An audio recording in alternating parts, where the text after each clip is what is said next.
Greetings, you bog rats. I hope you're doing well. My name is Graham, and welcome to the Crack-A-Pack here on LRRMTG, where today we are opening a pack of Chronicles, which is a odd set, if you're not familiar with it. It was white border reprints of previously only black border available cards in an effort to get more cards out there. It's reprints specifically from Arabian Nights, Antiquities, Legends, and the Dark from the year 1995. And I think even at the time it was considered another in what is an increasing list of neat ideas that maybe didn't pan out quite how Wizards had hoped they would, for a variety of reasons that I feel like maybe someone should have seen coming, but whatever, we're here now, and it's Chronicles. This was given to us by Ryan Warboss5 at MagicCon 2023 in Las Vegas, so fairly recent. Oh, jeez.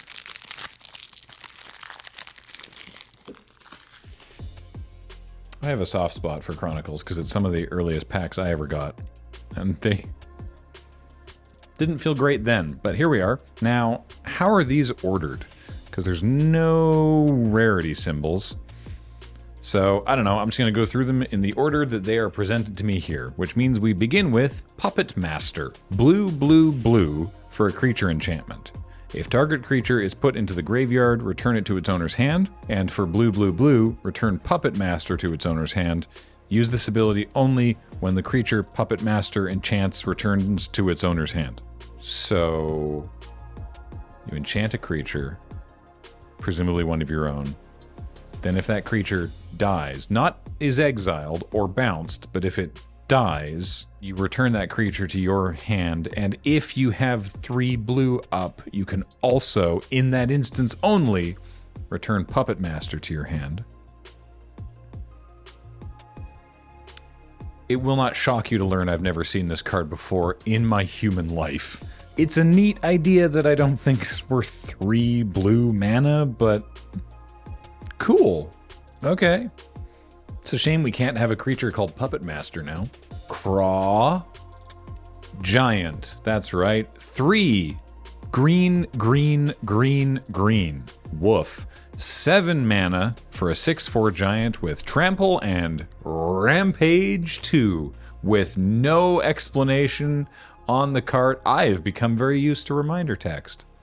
No explanation on the card what Rampage does. It just says Trample, Rampage, 2. If I recall correctly, the creature gets the Rampage number larger for each creature blocking it.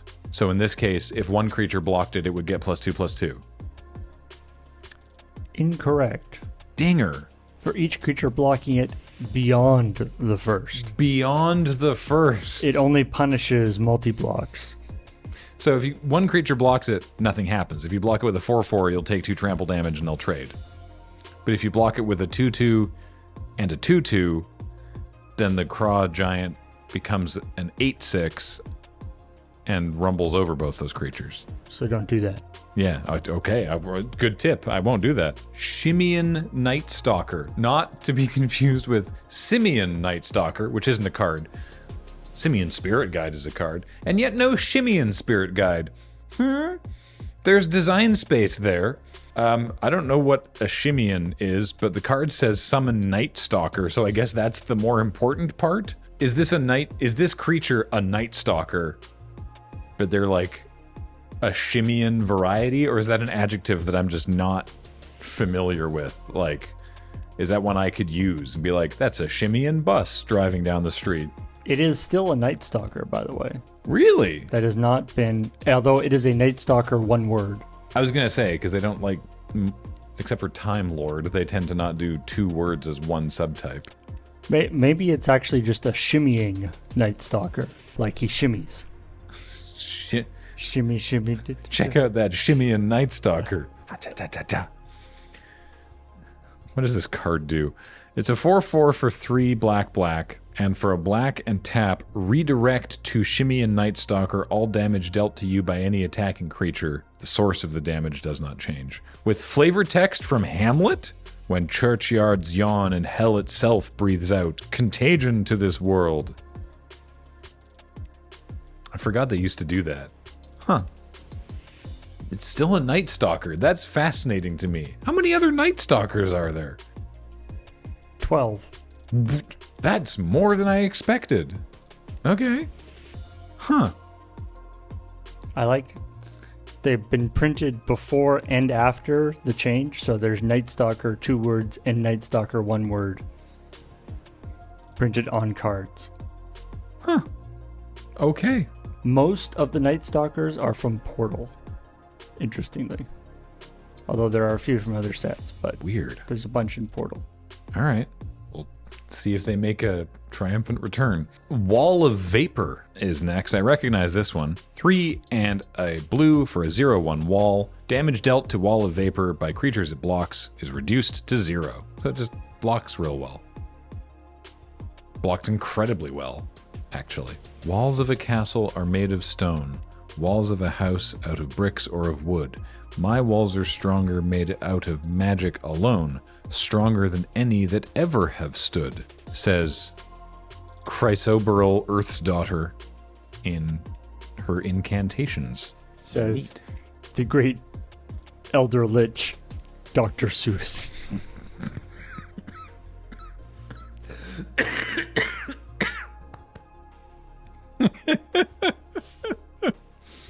He would be too, wouldn't he? Keepers of the Faith is next with their strange floating cube. 1 white for a 2/3 keepers. Okay. They're keeping faith in that box. They are now human clerics. That makes a bit more sense. I do like that it's like, what's, you must have faith, my son. What's faith? Oh, it's that box over there. It's that one. Oh. We keep it over there. Oh. What? If it floats, why do we have to carry it like on a little thing? Like if we moved this platform, would it just float in space or does it just float like 6 inches above this platform? You ask too many questions. Next, we have Argothian Pixies. Very small on the art, but here they are. 1 and a green for a 2/1. These fairies do not fly. They can't be blocked by artifact creatures, and any damage dealt to Argothian Pixies by artifact creatures is reduced to 0. Argothians they're just impervious to... Argothian treefolk can't be hurt by artifacts either. Argothians are just like, artifacts? Pah. Whatever. Okay, we're a third of the way there. We've got Urza's Power Plant. Taps to add a colorless mana to your mana pool, and if you control Urza's Mine, Urza's Tower, and Urza's Power Plant, add 2 colorless mana to your mana pool instead. Great. Hopefully this is still worth it. More than $1. Next, it's another wall. Boy, did they love walls back in the day. It's Wall of Heat. 2 and a red for a 2/6 wall. That's it. It's just a big wall. Honestly, 2/6 for 3 with Defender is really what this is. That's not terrible. It's not great, but it's fine. Next, we've got Boomerang. This is so odd to me. Okay. Blue, instant. Return target permanent to its owner's hand. That all seems fine. The name Boomerang, with this art of this weird devil creature going "Wah!" and getting like unsummoned, paired with the flavor text, "Oh, call back yesterday, bid time return," from Shakespeare's King Richard II. It's a even more jarring pairing than the Shakespeare on the Shimmyian Night Stalker. This is not... Is that King Richard? It's not looking how I recall reading him to look, but okay. Next, Remove Soul. 1 and a blue for an interrupt, counter target summon spell. The soul, in this case, is it looks like the energy that's being kept between the muscles and the skeleton. In this case, it looks like the muscles are just sort of a shell, and the skeleton is the nougaty center, and the soul is sort of the chocolatey vanilla filling between them. This is how it looks on this art. I don't know. I've always found this art very funny. The skeleton is just like, ah. So I'll take that soul, please. Also, that art has like maybe half an inch of leeway for the pan down. That is a very very tight crop. Yeah, that is very particular. Nethia stiffened suddenly. Oof. The flavor text is, stiffened suddenly, head cocked as if straining to hear a distant sound, then fell lifeless to the ground. Flavor text doesn't mention also turned into a skeleton. This also had the cream filling removed and turned into a skeleton. Tormod's Crypt is next. It's a 0-mana artifact, and you can tap and sacrifice it to exile. Well, now it says exile all the cards in target player's graveyard from the game. I have seen Tormod's Crypt reprinted fairly recently, all things considered, which is to say probably 4 or 5 years ago in a core set. But hey, Tormod's Crypt, it still does a thing. Magic 2015.